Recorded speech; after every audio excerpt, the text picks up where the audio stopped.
Greetings and welcome back, ladies and gentlemen, to Let's Play Metroid Prime. I'm Paradigm Gamer, and in this part, we're going to be grabbing the final beam power-up in the game. Spoiler alert. There really isn't anything much left to collect at this point in terms of big power-ups, so, like, if you hadn't figured that out, you should really stop playing video games. Anyways, I think I'd like to start things off by apologizing for my rather, I don't know, I guess lacking commentary in the previous part. I mean, like, really, when you sit down for, like, 2 hours and record, like, a bunch of footage for a game, like, after a while, things start to get a little, you get tired. Like, especially when you don't have anyone else to talk to, speaking from, my experience with Game Mavericks. But even, when I'm with Ethan and Alonzo, after a while, it just sort of, it's just like, okay, I need to take a break. So, I have that now. I'm all set. But, at this point, we're going to be heading back to Magmore Caverns. I think I probably should have taken the other elevator, but, whatever. I think at this point right now, since I'm just going to be doing nothing but backtracking to Magmore Caverns, I'm just going to cut. I'm going to cut here. Like, at this point, if you've been following me up to this point, you should know how to get to the Magmore Caverns and stuff. I shouldn't need to show you everything. So, I will cut now. I will see you guys when we reach Magmore Caverns. And we're back. I think from here, it won't take us long to get where we need to go. So, and like really that elevator I just came out of, it's the one that's right by the root cave in Town Overworld. So, like I doubt anyone's like lost, like trying to figure out how the fuck did he get there. No, I think at this point you should have a pretty good handle on. Like if you're watching at this, I probably should have taken that. If you're watching at this point, it's either because you're here for my commentary, or you're here for like 100%ing the game and you want to know like the best way to do that. Like I honestly doubt that you'd really have any trouble, following me up to this point if I had, actually cut that out. But anyway, we're here. This is where we need to go. And oh, I guess the spore spawn look-alike things aren't there anymore. I never noticed that.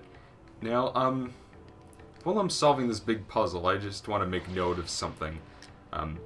Like Super Metroid and some of the other titles, Metroid Prime, if you know what you're doing, you can exploit a number of glitches that'll allow you to sequence break a considerable amount. And I noted what one of those glitches were at the beginning of this playthrough, the scan dash glitch, which I believe only works in the American original release of the GameCube version. Because I believe what would happened is November 15th, 2002, the original version of this game was released on the GameCube in the United States exclusively, and because it was kind of had that rocky development I've mentioned like 3 times now. Well, there are some, let's say, there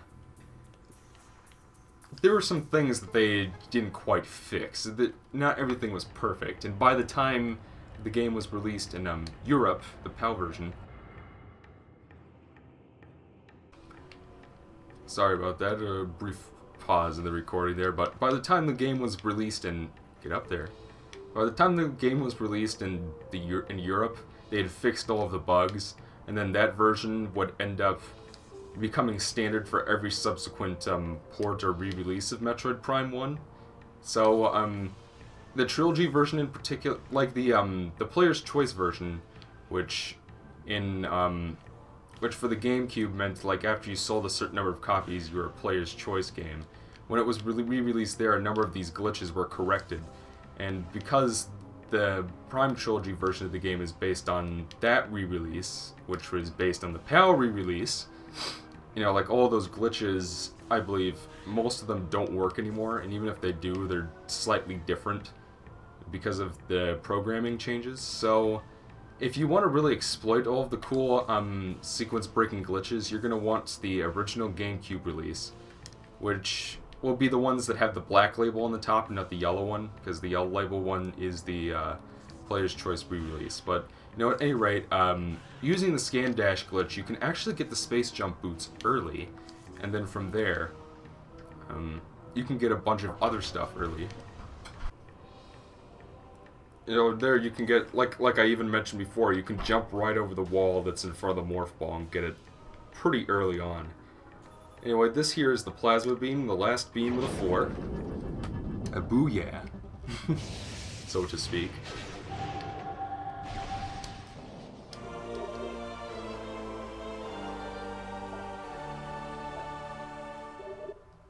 And this has...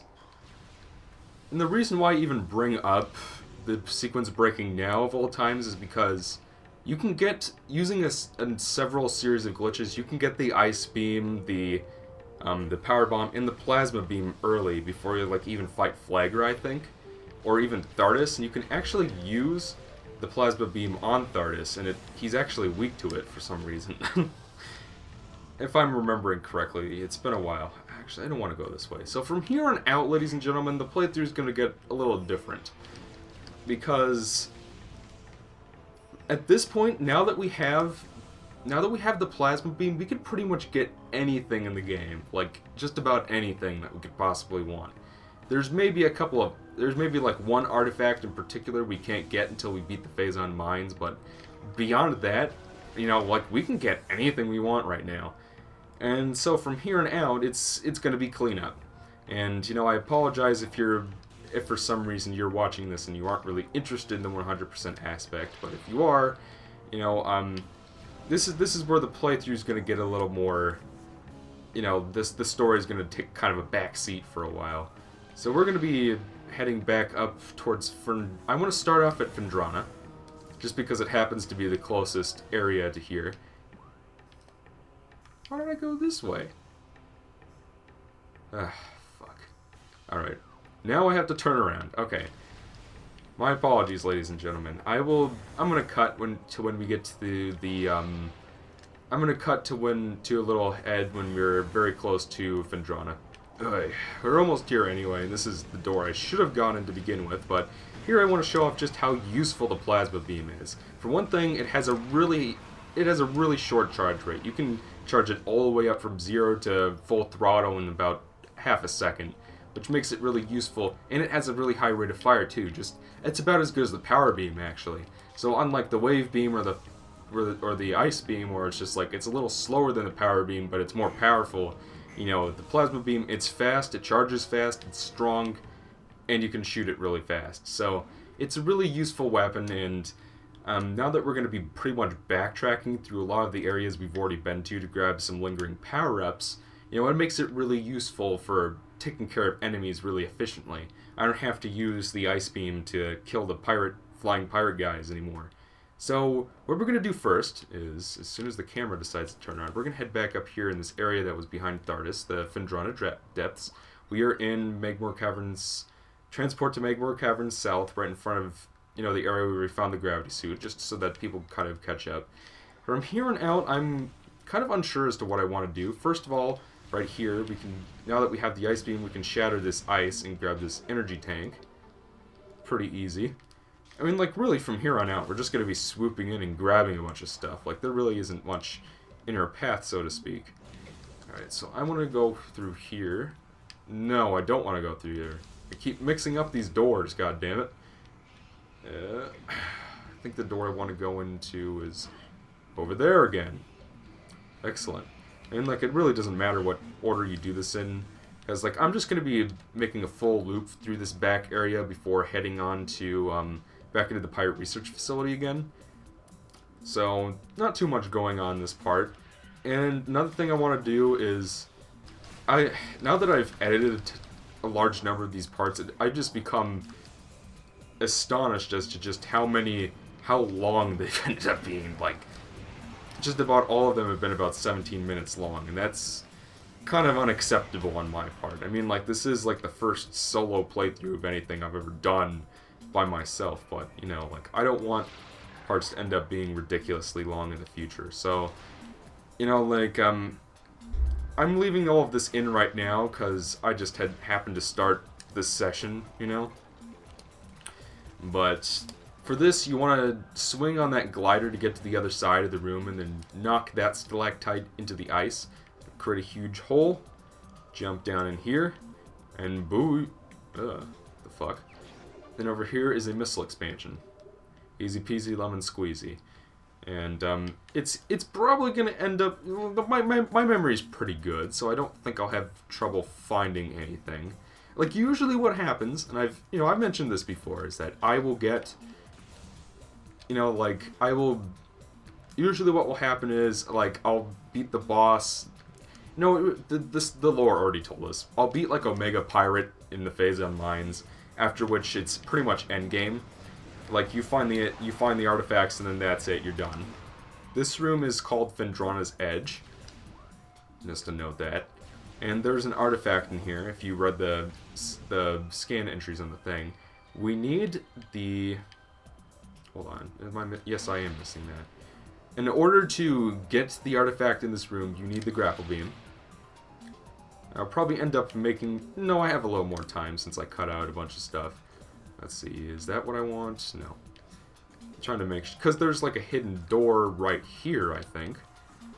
And you can't see it unless if you use the X-ray visor. There is... Yep, here it is. Here's the artifact. And now in that obscure invisible wall, that's... I mean, like, usually you can scan the wall to see that, yeah, you can blow this up, but, if you want to know that you're supposed to do that, you have to look at the entries at Impact Crater to, explain that to you, but, I mean, like, I don't want parts to be super long from here on out, and I think what I'm gonna do is, I don't know, I'm not sure what I want to do. Like, part of me wants to, like, for this next chunk of the game where I'm just, like, there's a power bomb expansion at the top of the shaft, by the way. Part of me just wants to record everything at once and then do it in post so I don't have to worry about making the parts long enough. But at the same time, there's still some lingering comments I want to get out about the game. Next, you want to go all the way down to the bottom, over here. Open this door.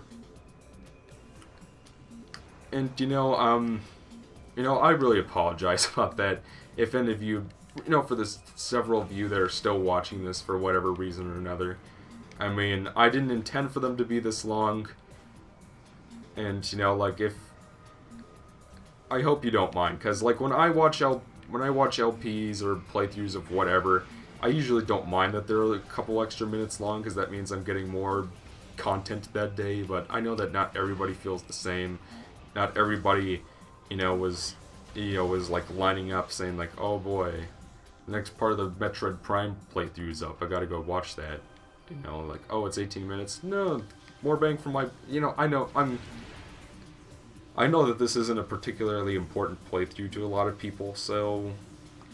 I apologize about that, but, there's not much I can do about that at this point, besides try to make, the later ones a little shorter. I think I'm going to grab this one right here, and then I'm going to end things off. Perhaps a little early, I don't know. I don't want things to be too long, so I think we're going to end this part off right now. When we come back, we're going to resume cleanup of Phendrana Drifts, grab some lingering stuff that we can get now, before heading back to Magmore and grabbing some things there. Depends on how long it takes me. But, until then, I'm Paradigm Gamer, and I will see you guys next time.